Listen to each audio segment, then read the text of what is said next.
School থেকে ফিরে আমি দেখি বাসায় অনেক মেহমান এসেছে। এটা দেখে আমি অবাক হয়ে যাই এবং মাকে যেয়ে বলি, "মা, এত মেহমান কেন এসেছে?"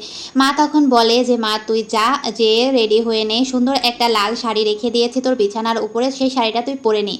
আমি জানতে চাই কেন? মা তখন বলে, "এরা তোকে দেখতে এসেছে আর তুই একটু সুন্দর করে সাজুগুজু করে নে। অনেকদিন ধরেই তোর বাবাকে এরা ধরেছে। ছেলের নাম সুজন, ছেলে খুবই ভালো একটা চাকরি করে, সরকারি চাকরি করে মোটামুটি, খুবই ভালো, ফ্যামিলিটাও ভালো, এক ভাই এক বোন।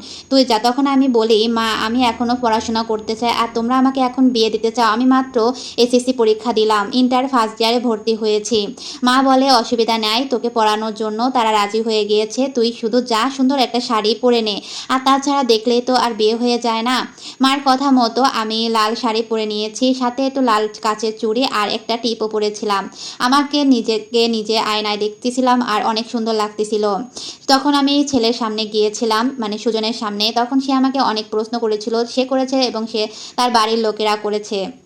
আমি তাদের সব প্রশ্নের উত্তর দিই এবং আমাকে তারা পছন্দ করে। সেই সময় একটা আংটি আমার হাতে পরিয়ে দেয় এবং আমার বিয়ের কথাবার্তা পাকা করে ফেলায়। কিন্তু তখন আমি কিছুই বুঝতে পারি না। ওই সময়টা আমি বিয়ের জন্য মোটেই প্রস্তুত ছিলাম না। কিন্তু বাবা-মার জন্য বিয়েটা হয়ে যায়। আর বিয়েটা খুব তাড়াহুড়া করেই ঘরোয়াভাবে ২ দিনের ভিতরে হয়ে যায়।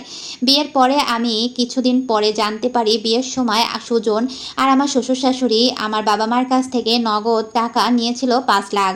মানে যৌতুক হিসাবে আমার বাবা-মার কাছ থেকে ৫ লাখ টাকা নিয়েছে। এটা শুনে আমার একটু খুবই খারাপ লাগে। আমি তখন তাকে বলি, "তোমরা কেন যৌতুক হিসাবে এই টাকাটা নিয়েছো? তুমি তো একটা ভালোই চাকরি করো।" এই কথা বলাতে আমার স্বামী তখন আমার গালে একটা চড় বসিয়ে দেয়। এটা ঘটে বিয়ের ২ মাস পরে। আমি পুরো অবাক হয়ে যাই। কারণ এই ২ মাস আমার স্বামী আমার সাথে খুবই ভালো আচরণ করেছে আর খুবই ভালো ব্যবহার করেছে। আমি কখনো ভাবতে পারিনি যে তার রূপ বদল এই ২ মাসে এতটা হবে। আমার শাশুড়িরও আস্তে, আস্তে আচরণটা বদলে যায়। কারণ আমার বাবা বিয়ের সময় ৫ লাখ টাকা দিয়েছে এবং নাকি ঘরে সমস্ত ফার্নিচার দেওয়ার কথা বলেছিল। কিন্তু এখনও কেন ফার্নিচার দিচ্ছে না? বিয়ের ৩ মাস হতে যাচ্ছে, ফার্নিচার কেন দিচ্ছে না? এটা শুনে আমি পুরো অবাক হয়ে যাই। তখন আমি আমার বাবা-মাকে বলি, "তোমরা আমাকে কেন যৌতুক দিয়ে বিয়ে দিয়েছো? আর যখন যৌতুক দিয়ে বিয়ে দিয়েইছো তখন নগদ টাকা দিতে পেরেছো, কেন ফার্নিচারের টাকা দিতে পারোনি?" তখন বাবা-মা বলে, "আসলে ধার নিয়ে তো টাকাটা দিয়েছি। ভেবেছিলাম সরকারি চাকরি করে, ছেলেটা অনেক ভালো, দেখতে শুনতে ভালো, ফ্যামিলিটাও ভালো, তার জন্য এই বিয়েটা দেওয়া। কিন্তু আমি বলি, শুধু চকচক করলে সোনা হয়ে যায় না। আমি যে এখন অত্যাচারটা সহ্য করছি কেন? আমি একটা শিক্ষিত মেয়ে। কয়দিন পরে তো ইনশাল্লাহ আমি একটা ভালো চাকরিও করতে পারতাম আমার পড়াশোনাটা শেষ হয়ে গেলে। হয়তোবা আমিও কোনো সরকারি চাকরি পেতাম। কিন্তু তোমরা আমার জীবনটা কেন এভাবে শেষ করে দিলে?" দিন, দিন শ্বশুরবাড়ির অত্যাচার বেড়েই চলে। কারণ তাদের জিনিসপত্র দিতে পারে না। এদিক থেকে বাবা-মাও যে তাদের জিনিসপত্র দিবে সেটাও পারতেছে না। কারণ আমার বিয়ের ৫ লাখ টাকাই কিন্তু ধার করে দেওয়া।